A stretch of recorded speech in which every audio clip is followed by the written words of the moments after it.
It's a Mini with 2 doors, front and rear seats, and a turbo. But it's not the standard Cooper S.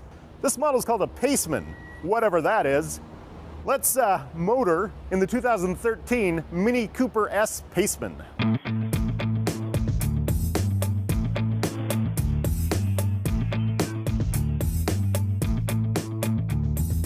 Mini basically makes one car, the Cooper, with a ton of variants.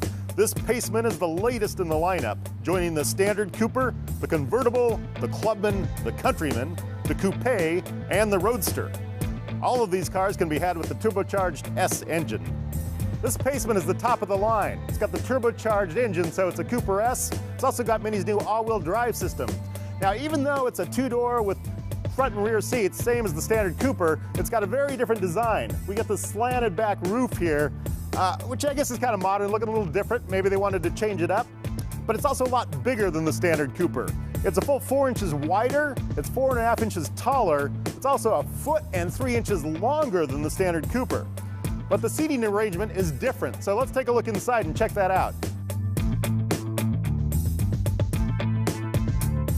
I'm not crazy about the rear seat arrangement here. Mini puts 2 buckets instead of a bench. That means you can definitely only fit 2 passengers back here. Between these 2 buckets, you get this railing.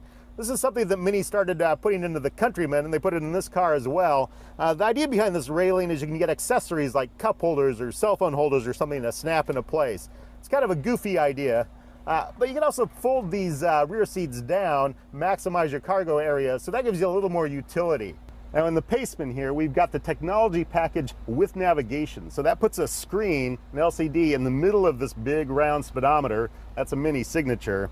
And we have this nice sort of elliptical menu here. You control everything from this little dial down here. There's a button to get to the main menu. We've got navigation here. And the maps, I'm not crazy about the look of these maps. They've got these weird sort of green lines for the streets that make them look a little, I don't know, odd. And then we've got our media sources. And here we've got Bluetooth streaming audio and also this iPod connector down here. Now this is the bad thing. It still uses this Y cable down here. So you have an auxiliary cable plugged into the auxiliary port ending in a 30-pin connector. So that's an old style iPod hookup. But we also have this adapter here. I've put in this adapter for my iPhone 5 so I can hook that up. It's not the best setup, but that's the only way to work it. But the most unique part of this technology package is the Mini Connected feature. So I've got this Mini Connected app on my phone, and that means I can access this part of the menu, this little blue globe thing, Mini Connected, and those are all the connected features. And there are a ton of them in this car. For example, we've got Google Search. That's, of course, the most useful for navigation. I can just punch that up, do a search for just about anything, and it'll find all the local businesses that correspond to that search. It's also got Facebook integration and Twitter. So with Facebook, they show your feed on the screen. It's not too distracting because they don't give you a lot to read. They only have the first little bit of text from each update. And this thing actually can read the updates out to you. I don't know if you want to sit here listening to your car read these various different updates. But what you really use Facebook for is you can actually post some templated updates to your own status. Web radio is actually a really cool feature here. So this gives you radio stations from around the world that are broadcasting on the internet. You can even choose Antarctica, see what stations they have going on there. Well, there's one called A-Net station playing folk radio. I guess that's probably one of the Antarctic bases down there. Mini Connected has a few other features that are useful that actually interact with the way you're driving the car. But the one that I've found recently that is really interesting is called Driving Excitement. So the main screen is called the Excitement Analyzer, and that has a couple of different gauges here that show your acceleration, your steering, and you actually earn points depending on how well you do each driving task. And if you look on the phone, you can see like what level you've reached. There's also a series of badges you can earn. There's a badge for acceleration, for your getting a decent 0 to 60 acceleration. You also have a sports instrument display, which here will show your horsepower and your torque. Those are gauges you don't normally get in the instrument cluster, so it's kind of nice to be able to see that if you want.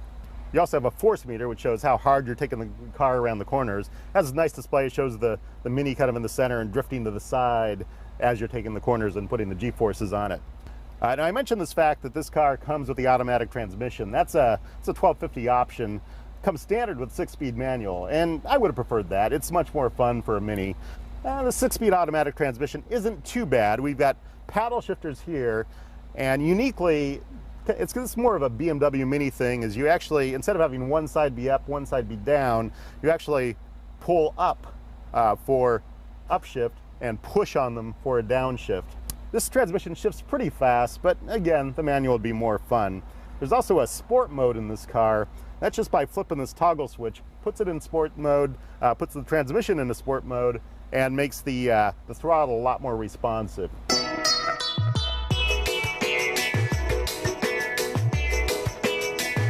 Under the hood here, we've got this 1.6 liter 4-cylinder engine.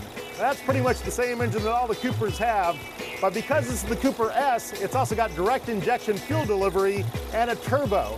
That brings the power up to 181 horsepower, 177 pound-feet of torque.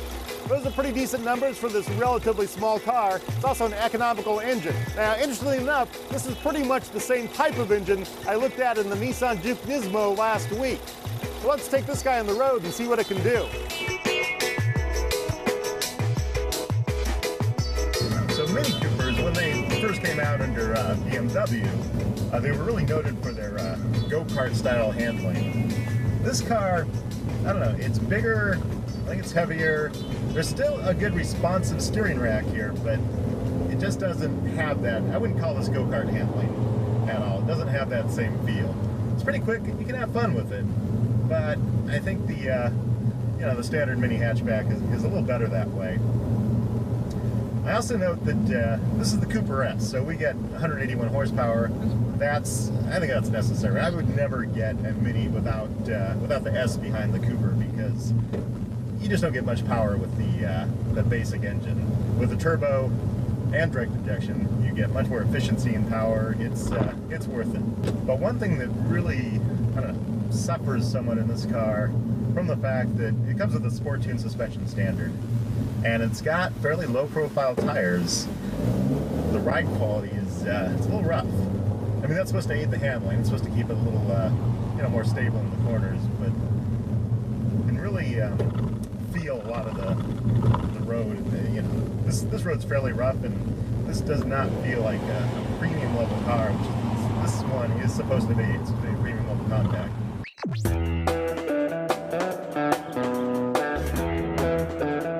The base Cooper Paceman goes for $23,900 delivered. This model, the Cooper S with the all-wheel drive, is $29,200. Now, to go CNET style, you'll want to add the technology package with navigation. That's a $2,500 option. You can save a little money by shaving off navigation from that. That brings it down to $1,750. All told, that's $31,700.